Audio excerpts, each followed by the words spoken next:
Welcome to DCTV. I'm Chris Skolnick with the news you need to know on campus and beyond for Thursday, March the 24th. The funeral for former Toronto Mayor Rob Ford is scheduled for 9 o'clock Easter Monday, with visitors allowed to visit from 10 a.m. to 6 p.m.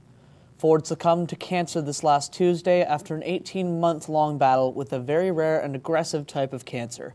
Ford, famous worldwide for his scandal-filled term as Toronto's 46th mayor, was an aggressive, brash councillor. Politicians across Canada took to Twitter in reaction to the news of his death, expressing condolences for his family. The Jian Ghomeshi trial ended in a non-guilty verdict in a case that rivaled the most intense of courtroom dramas. The case, stemming from allegations going back to 2002 and 2003, had several twists and turns. The Crown lost a good amount of strength in its case when it was revealed that two of the women had exchanged messages about Ghomeshi, eliminating the Crown's ability to use them both as independent cases. In the end, the case was weakened to the point of reasonable doubt. Brussels is still in the throes of tight security after Tuesday's vicious bombing. 2 suicide bombers were killed in the attack, but a third suspect is still at large, and that is causing concern for the large migrant population in the area. Open suspicion against Muslim and Arab populations is now a reality across Europe, and following the resignation of the Belgian Minister of Security, the hunt is still on for the third suspect, who has had connections to Khalid Zerkani, an ISIS recruiter who is known as Papa Noel for his tendency to give presents or money to new recruits. An animal rights group in Victoria is protesting against the horse-drawn carriage tourist attraction.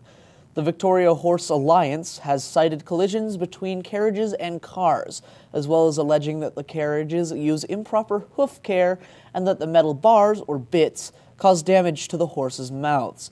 The carriage companies in the area have issued a joint statement disputing the group's claims. The FBI has started to use another tactic to get around their messy court case with Apple. The FBI is bringing in hackers. However, the FBI may only get to do this once. Any method the hackers use to get into the iPhone may be subject to a little-known rule. Apple could force the FBI to divulge any method they use to get into the iPhone to improve security. And that is your news for today. Up next, we've got all the latest sports highlights with Megan McLeod. Megan? Thank you, Chris. The Toronto Raptors lost their last game, but managed to clinch a playoff spot anyway. Isaiah Thomas scored 23 points, with Evan Turner added 17 as the Boston Celtics beat the Raptors 91-79 Wednesday night. Toronto landed its third consecutive postseason berth moments later, thanks to a 115-107 loss by Chicago to the New York Knicks. That was no consolation, though, for Raptors coach Dwayne Casey, who said, "They beat us, they spanked us. We talked about how good of a team they are if we don't play with force." Brock Nelson and Matt Martin scored 21 seconds apart in the second period, with the New York Islanders beating the Ottawa Senators 3-1 Wednesday night, with a season-high 4-game losing streak. John Tavares also scored in the Islanders' 3-goal period, and rookie goalie Jean-Francis Berube, who stopped 22 shots. New York, holding its first wildcard spot in the Eastern Conference, got a much-needed victory after going 1-4-2 in their previous 7 games, while getting outscored 22-11. The New York Rangers had one of those games where almost everything went right, from the passes, the goals, the official calls, and of course Henrik Lundqvist in goal. Keith Yandel set up 2 first-period power play goals, and Lundqvist made 39 saves in a 5-2 win on Wednesday night, which sent the Bruins to a season-high 4th straight loss. The Durham Lords men's hardball team is getting ready for the new season. Here is DCTV's Tyler Evans, who spoke with one of the teammates about their goals this upcoming spring season. The Durham Lords men's hardball team is already training for the 2016 season with some certain goals in mind. Jack Rankin, outfielder, reflects on those goals. We hope to be top of the league. We hope to be pushing for second spot in the standings and also competing for first with St. Clair. I think this year we had 3 games where we lost by 1 run, but we were up in all 3 of those games, so we can beat them. We just hope that we can eventually take over the top, have that spot be ours.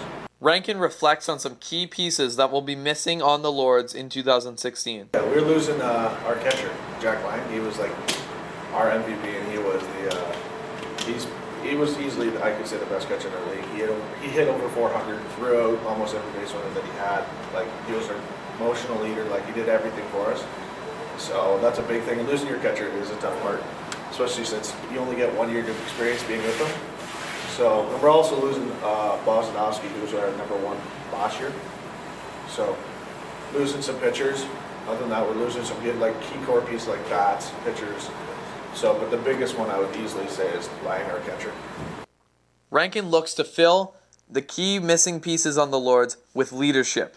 We'll be a lot younger than we were this past year, so we're going to rely more on like a committee of leaders instead of having just one focused leader. We'll still probably have that one leader that takes over, but it'll be more so, I'm thinking, just because we played each other and so many new guys are just collectively in there, you're going to have that chance to make a committee of leadership. Rankin has some key advice for the 2016 rookies. Have fun, just work hard, and they're not hard, they don't put pressure on you, just show them that you have fun and you can get your work done.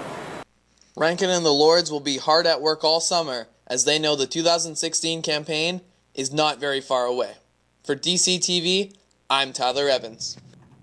Toronto shortstop Troy Tulowitzki left in the 4th innings of the Blue Jays' 3-1 win over the New York Mets on Wednesday after he got hit on the right hand by a pitch from Bartolo Colon. The Blue Jays said that the x-rays were negative and they will make a decision depending on how quickly Tulowitzki heals. It's swollen a little bit and he cut it up a little bit too, said Toronto manager John Gibbons. Tulowitzki is expected to return to the lineup by Friday. The Dutch soccer great John Cruyff, who revolutionized the game, has died at the age of 68. Family spokeswoman Carol Tate confirmed to the Associated Press that Cruyff passed away in the Spanish city of Barcelona after a 5-month battle with lung cancer. Former FIFA president Sepp Blatter was quoted in a telephone interview with the Associated Press saying, "He was a genius and now we are missing this genius." And that's just about wraps it up for sports, but don't go anywhere. Here is Lauren Crummy, who joins us with all the names and news from the world of entertainment. Lauren? The Cincinnati police issued a warrant for the arrest of boxing superstar Adrian Bronner. The warrant came after he brutally assaulted a man outside of a bowling alley in Cincinnati in an attempted robbery. The incident took place around 3 a.m. on Monday, and the warrant shows he is charged with assault and aggravated robbery. Comedian Cat Williams is in trouble again with the law, and this time it's for throwing a punch at a child. A video appeared online showing Cat Williams getting into a fight with a minor who was reported to be in the 7th grade. The video is clearly showing that Williams took the first strike, and police plan to meet with the DA on Thursday to discuss the case. The Donald Trump campaign is being sued over the bald eagle photo that his campaign promotes. The wildlife photography duo who took the picture is angered that Trump is using their photo. They said they are very picky about who gets to license their image, and Trump's campaign did not get the permission. They do not like what he stands for and do not want him to use the other picture. Today marks the 10th anniversary of the premiere of Hannah Montana, and while Miley Cyrus is very grateful for her time on the show, she wants to remind people that those days are far behind her. She took a moment on her Instagram to get serious and honor the time she describes as her platform for where she is today. She ended the post by thanking all her loyal fans and promising that Hannah Montana will always hold a very special place in her heart. Comedian Gary Shandling died earlier today at the age of 66 from a massive heart attack, according to TMZ.com. The star was not suffering from any illnesses, and there was no prior warning whatsoever to his death. Sources say that Shandling was healthy and he was speaking to people this morning. The Larry Saunders Show star was alive when he arrived at the hospital. And that's a wrap for entertainment. Now let's send it back to Chris Skolnick for the final word. Chris?